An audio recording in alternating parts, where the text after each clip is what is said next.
शेतकरी बंधूंनो, ज्या शेतकरी बांधवांना हळदीची लागवड करायची आहे त्या शेतकरी बांधवांसाठी नानाजी देशमुख कृषी संजीवनी योजना ही एक प्रकारचं वरदान ठरलेलं आहे. तर ती कशी शेतकरी मित्रांनो, मागच्या वर्षी बऱ्याच शेतकरी बांधवांनी नवीन हळदीची लागवड केली, नवीन ड्रिपसुद्धा घेतल्या. परंतु त्या ठिकाणी मागच्या वर्षी महा-डी-बी-टी योजनासुद्धा चालू नव्हती आणि नानाजी देशमुख कृषी संजीवनी योजनासुद्धा चालू नव्हती.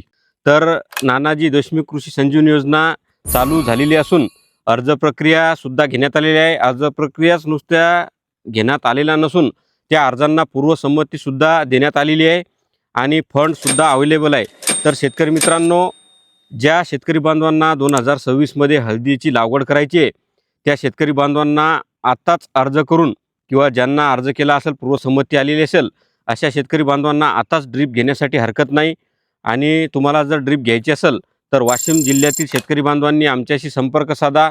आम्ही तुम्हाला ISI ड्रीप ही हळदीसाठी कोणती लागते व तिचं अंतर किती असावं व कोणती MM घ्यायला पाहिजे, या सर्व गोष्टी आम्ही तुम्हाला देऊन एक चांगल्या प्रकारची, एक चांगल्या पद्धतीची ड्रीप, एक चांगल्या क्वालिटीची ड्रीप तुम्हाला आम्ही त्या ठिकाणी देऊ व हळदीबद्दलसुद्धा मार्गदर्शन करू.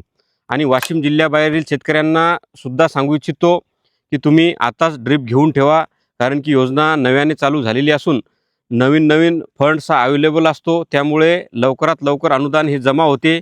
वेळेवर तुम्हाला सीजन चालू झाल्यानंतर त्यावेळेस जर फंड अवेलेबल नसला तर त्या ठिकाणी तुम्हाला अनुदान भेटण्यास उशीर होतो. त्यामुळं बरेचसे शेतकरी बांधव ISI ड्रीप घेत नाहीत, नॉन-ISI घेतात. तर वाशिम जिल्ह्यातील शेतकरी बांधवांसाठी खाली दिलेल्या नंबरवरती तुम्ही संपर्क करा. आम्ही तुम्हाला जे काही आहे ते सर्व व्यवस्थितरित्या सांगू.